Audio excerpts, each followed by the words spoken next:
ഇത് നോക്കിയേ കിടന്നുറങ്ങണത്. എൻ്റെ കുഞ്ഞുവാവ കിടന്നുറങ്ങണ നോക്കിക്കേ. അമ്മയും മോനോട് ഇതാണ് നാക്കെടുത്ത് കടിച്ചു പിടിച്ചിട്ട് കിടക്കണത്. എന്ത് ഭംഗിയാ നോക്കിയേ, നാക്ക് കടിച്ചു പിടിച്ച് കിടക്കണത്.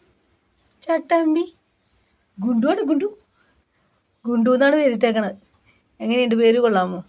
നോക്കിയേ, നാക്കും കടിച്ചു പിടിച്ച് കിടക്കണേന്ന്. എന്ത് ഭംഗിയാ നോക്കി എൻ്റെ സുന്ദരൻ കുഞ്ഞിനെ കാണാൻ. ഗുണ്ടു ഗുണ്ടു ഗുണ്ടു ഇതേ കണ്ണു തുറന്നവനാണ്ട. ഗുണ്ടു ഗുണ്ടു എന്ന് വിളിച്ചാൽ വേഗമല്ലേ. ഒറ്റക്കങ്ങാനം കിടക്കുകയാണെങ്കിൽ നീങ്ങി നീങ്ങി നീങ്ങി അറ്റത്തോട്ട് വരും. ഗുണ്ടു എവിടെ?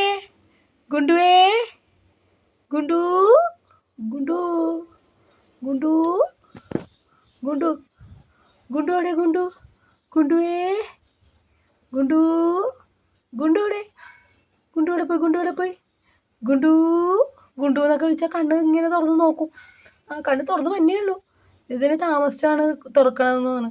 എന്താ കാര്യം എന്ന് വെച്ചാൽ നേരവും ഇവളിതേ ഇവരുടെ അടുത്തൊക്കെയാണ് വന്ന് കിടക്കണത്. കുഞ്ഞിൻ്റെ അടുത്ത് കിടക്കൂല. കുഞ്ഞിനെ അവിടെ എവിടെയെങ്കിലും മാറ്റി കിടത്തും. എന്നിട്ട് ഇവള് മാറി പോയി കിടന്നുറങ്ങും. ഞാൻ എന്താ ഇപ്പോൾ കൊണ്ടുവന്ന് കിടത്തിയുള്ളൂ കൊച്ചിനെ അവൾ അപ്പുറത്തോണ്ടിട്ട്. പിന്നെ അമ്മയുടെ ചൂട് കിട്ടി വേണ്ടേ കൊച്ചു കിടക്കാൻ. അതിന് അവൾ ഒറ്റക്ക് ആ തണുപ്പത്ത് കൊച്ചിനെ കൊണ്ട് വല്ലയിടത്ത് മാറ്റിയിടും. എന്നിട്ട് ഇവിടെ വന്ന് ഇവളുടെ അമ്മയുടെ ഉപ്പ് ഇരുന്ന് കിടക്കും. കണ്ട, ഇതാണ് ഇവളുടെ സ്വഭാവം. നമ്മുടെ ഗുണ്ടുവിടെ? ഗുണ്ടു ഗുണ്ടു